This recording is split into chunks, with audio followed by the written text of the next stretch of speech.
भारत और नेपाल के रिश्ते अब मधुर नहीं रहे, क्योंकि नेपाल चल रहा है चीन की चाल और चीन बन चुका है भारत का पक्का दुश्मन। जब तक नेपाल चीन के दिखाए रास्ते पर चलना नहीं छोड़ेगा, तब तक भारत से पहले जैसे संबंध स्थापित हो पाना लगभग नामुमकिन है।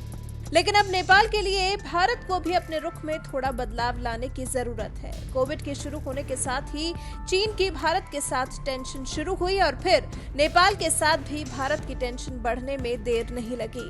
लेकिन फिर भी दवाइयों से लेकर वेंटिलेटर तक की मदद भारत ने नेपाल तक पहुंचाई है। अब गांधी जी वाला सिद्धांत नेपाल के लिए अपनाना भारत के लिए लाभकारी नहीं है कि कोई एक गाल पर मारे तो दूसरा गाल आगे कर लो, क्योंकि भारत नेपाल के साथ कितना ही अच्छा क्यों न कर ले, नेपाल अपने उसी ढर्रे पर है। भारत के खिलाफ जहर उगलने से बाज नहीं आ रहा है। लिम्पियाधुरा, लिपुलेख और कालापानी को अपने नक्शे में दिखाने के बाद अब ग्रेटर नेपाल अभियान को भारत के खिलाफ तेज कर दिया गया है। जी हाँ, ग्रेटर नेपाल अभियान, जिसके तहत उत्तराखंड, हिमाचल प्रदेश, उत्तर प्रदेश, बिहार और सिक्किम तक के प्रमुख शहरों को नेपाली होने का दुष्प्रचार किया जा रहा है।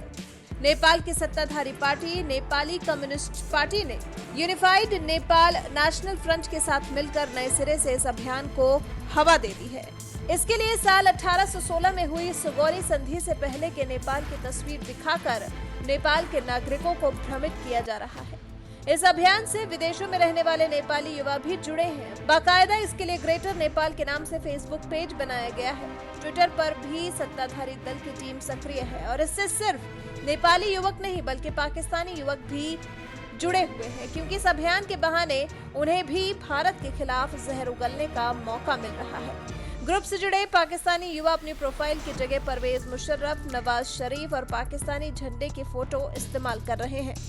भारत नेपाल संबंधों के जानकार बताते हैं कि ये अभियान अभी का नहीं है, बल्कि ये तो साल 2019 से चला आ रहा है। अभी इस वक्त कोरोना समय में तो उसे सिर्फ हवा दी गई है। यशोदा श्रीवास्तव बताते हैं कि नेपाल में कम्युनिस्ट पार्टी के सत्ता में आने के बाद से ही ग्रेटर नेपाल की मांग ने जोर पकड़ा। 8 अप्रैल 2019 में नेपाल ने इसे संयुक्त राष्ट्र संघ में भी उठाया, लेकिन बाद के दिनों में इसे ठंडे बस्ते में डाल दिया गया।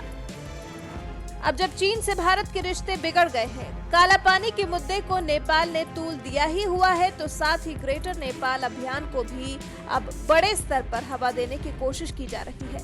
मेजर पद से रिटायर बीएस रौतेला के मुताबिक नेपाली सत्ताधारी दल भाजपा और नेपाल के संबंधों में दूरी बढ़ाने के नजरिए से दुष्प्रचार कर रहा है।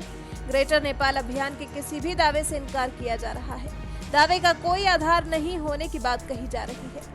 मतलब कि जिन भारत के क्षेत्रों के लिए अभियान चलाया जा रहा है, वो क्षेत्र सुगौली संधि से पहले भी भारत के ही हिस्सा थे, तो इस मामले को तूल देने का कोई मतलब ही नहीं है।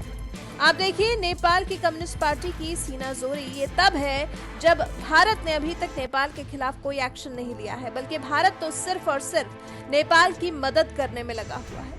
आपको बता दें, अभी हाल ही में कोरोना से जूझ रहे नेपाल को मोदी सरकार ने रेमडेसिविर दवा की 2000 शीशियां भेजी हैं। भारत की तरफ से नेपाल को कोरोना से लड़ने के लिए दवा भेंट की गई है। इससे पहले 9 अगस्त को भारत ने नेपाल को आईसीयू वेंटिलेटर्स भेजे थे। 17 मई को आरटी-पीसीआर मशीन भेजी थी, जिससे कि नेपाल में भी कोविड का टेस्ट हो सके।